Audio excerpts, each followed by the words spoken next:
there! I'm Chris-Rachael with Kitchen Overlord. I'm here with Jane Ko of Taste of Koko, and we are recording this on my iPhone because we're here to talk about her South by Southwest class on food photography for your iPhone.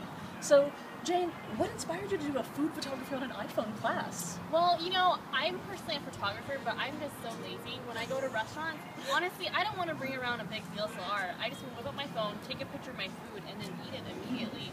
So, you know, I think with Instagram and Twitter being so big nowadays, everyone wants, you know, have really good food porn. Oh, totally. That's what's big right now, food porn. So, you know, I'm going to teach you how to take crystal clear pictures that make your food look amazing, that you can share with, you know, people who follow you on Instagram, people who follow you on Twitter. So why the iPhone? Well, because I have an iPhone, so that's actually why. And I mean, I think iPhone personally has the best camera, and it's easy to carry it around. You know, as you know, if you're watching this, I run Kitchen Overlord.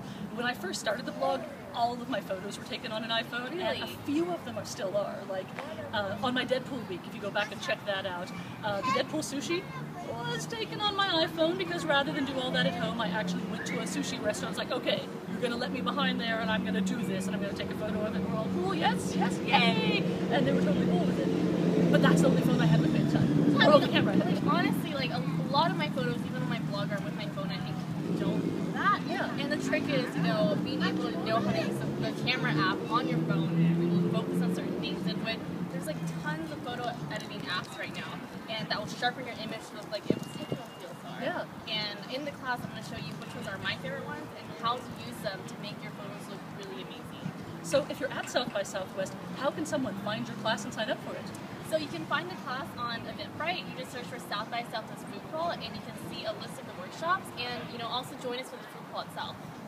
And how much does it cost? It is $20. Oh, that's really reasonable. And you know, it actually comes with food and bubbles. A lot of the restaurants are accommodating us during South by, so come by, have a couple of appetizers, a couple of bubbles. We'll take pictures of everything, and you can meet everyone else who's also interested in food and technology as well. And last year, 20,000 people signed up for the restaurant crawl, didn't they? So you're going to meet some people. If you're sitting at South by going, I don't know, I'm here by myself, my company sent me, how am I supposed to meet people? But we'll talk about that more in another video. One more thing, how many times are you offering this class at South by? We're going to have it about 4 to 5 times during South by.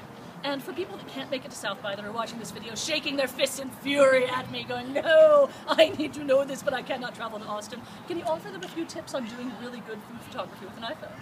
Yeah. I mean, so my trick is when I go to the restaurant, I kind of always ask for your prettiest this, because I know I'm going to take a picture of it, or like your prettiest cocktail, and I always get a seat by the window. You want as much natural light as possible, so sit by the window, make sure that you focus on the food. I'm a fan of, you know, top down where you're looking down at the food, or maybe where you're just like right at eye level. That's a really interesting perspective as well.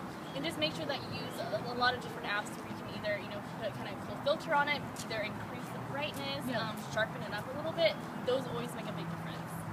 When you're talking about different angles, I realized, especially because of my Deadpool week, man, I am a complete sucker for like the 45-degree angle coming from one side, and I didn't realize that I had 3 recipes posted in a row of the same themed food with the same angle on that. So something else I would recommend is, especially if you're a food blogger, if you've got posts back to back, make sure you mix up those angles. You don't want to come in and have all of your food look identical, like, wow, this person always takes her photos from this exact angle on the same plate. And that's so true. I mean, it's so interesting. I mean, you're sharing your meal with people. You want it to be interesting. And I think my favorite shots are where it looks like you're right there, you know, where you like want to eat it out of your screen. And those are always the ones that get the most likes and the most shares. Well, look her up for what's the full name of it? South by Southwest Food Crawl. And for the classes? iPhone photography shop. Look it up if you're going to be at South by Southwest. Live in envy if you're not.